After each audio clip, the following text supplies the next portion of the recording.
All right, we're gonna make a quick video. In my comment section on one of my previous videos, I had two people comment recently about one of them. He was talking about how he can't quit Kratom right now because of his job.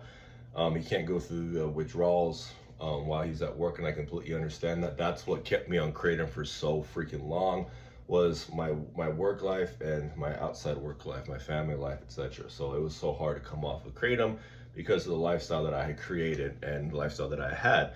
So coming off Kratom and dealing with the withdrawals, because you know it's not a 1 or 2 day sniffle type withdrawal like we were all led to believe at one point years ago. It is a full-blown withdrawal, and the side effects last a lot longer than a weekend, sadly. I wish it was the other way around, but it's not. So you really have to be 100% on giving Kratom up if you're going to do it. And if you can try to balance that out with your work-life balance, like me, I had to take a week off of work to go to detox, and it worked out because when I got back from detox, I think I talked about this in another video, the medication I was prescribed I was not allowed to have at work, so I had to take another week off, so 2 weeks off of work before I could actually go back. And I was still dealing with side effects, which I had to take medicine for. I was prescribed, luckily, and it helped out. And I talked about that in a previous video. But I completely understand not wanting to give up because of work. I got caffeine in my hand. I don't know why I'm holding it. But I completely understand.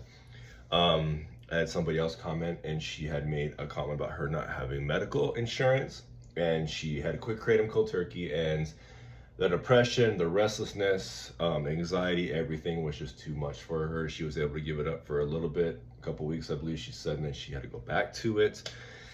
And I understand that because the first time I quit, I did something similar. I didn't last a couple weeks, so I lasted a couple days before I had to go back, but I completely understand what you're saying. And without insurance, the medication, the doctor's visits could be expensive, and I understand that. If you can, though, somehow, some way, seek a doctor and get the help you need as far as the medicine to help with the withdrawal symptoms. They help, they really do. And I described that in a different video, and I'm not gonna shout her out or the gentleman that I described it a minute ago because I don't have their permission to do that. But yes, I do think that this whole process is easier with the help of some medicine. Have a plan to come off that medication as soon as possible, obviously, but yes, I do believe that would help you finally quit Kratom, as it did for me. And yeah, anyway, we're going to talk about Kratom alternatives. That wasn't a rant, that was just something I wanted to talk about. When I got those comments last night, I showed my wife, and I was like, I need to reply back to these as soon as possible, and I did. And I was thinking about them all night and early this morning because there's people out there that were still struggling with the same struggles I had 2 months ago, and it's hard, and I get it. But I want to talk about Kratom alternatives, what I have tried and what my opinion is on them. Now, I haven't tried many of them, and maybe I didn't give them a fair run or the fair amount of research to actually know how much said product to take. I don't remember how much I was taking of it. But my plan was I wanted to substitute Kratom doses because I was taking them so often throughout the day. Instead of taking a 5-gram dose at, let's say, 8 a.m., I would take a 5-gram dose of something else or a heftier dose of something else to try to kind of taper Kratom down using other resources, alternatives. And it didn't work for me. And I think it was because I was looking for a Kratom type feeling from outside sources of Kratom, and I wasn't getting it. And I think that's why it wasn't working for me. But I did try Kava Kava. I did try stem and vein Kratom, which is just, it's Kratom, it's just less alkaloids from the stem and vein, so it's not the actual leaf, my understanding. And then I'm gonna butcher this name, but Mitrogynna hyrusta. No idea how to say that, but I tried that as well, and that one made the withdrawals worse. And it could have just been me, it could have been the dose I was taking, but it made it worse. I tried that twice, both times anxiety went through the roof, restlessness went through the roof, and I would never try that again. That went in the trash long before I gave up Kratom. So Kava Kava, I think that there is a way to prepare it, and I wasn't doing that, so I can't really give that one a fair shake here because I don't think I was doing it right. But I think that that one may be beneficial, and I'd be willing to try that one again in the future. We have in Arizona, we have kava bars, not in our town, a couple hours away. So maybe one day when I'm out doing stuff, I can stop by. And I heard it's just like a relaxation type thing, so I'd be willing to try it, you know. just for shits and giggles to say that I did and I tried it the right way.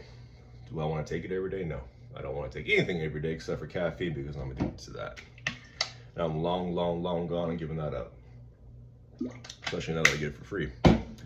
But stem and vein, my issue with that is like I said, I was trying to substitute it, and what I had read during my research is you can take half of your dose, your kratom dose, and then half make it up with the stem and vein. So if I'm taking 5 grams of kratom, 2.5 grams of stem and vein, 2.5 grams of kratom, and it should be good. You're tapering that way because of the alkaloid content, but it did not work for me. What ended up happening is I would take 5 grams of kratom and 2.5 grams stem and vein. So now I'm taking 7.5 grams of kratom instead of doing what I originally intended to do with it, which I did that for about 6 months before I quit. And before I left to detox, I had just got a huge package in stem and vein because how often I was taking it, and I ended up dumping that down the drain too, or flushing it down the toilet, I should say. That's how I got rid of all my kratom. Is the day that I left, the one that I left, I flushed it all except for 1 dose. The 1 dose I took with me to the facility because they wanted me to have kratom in my system while I was going through detox. And I talked about that in a previous video. But I can't draw a conclusion to kratom alternatives because I didn't do them right. It's the only one that I know for sure that I would never, is that Harusta, Mitragana Harusta. That one did not work for me. Made everything worse, but that does not mean that it could be something that could help you. Just do your research on it. Don't take my word for it. Don't take anything I say serious because I'm just a meathead with an iPhone and have a shitty bowl up top of my cabinet right there.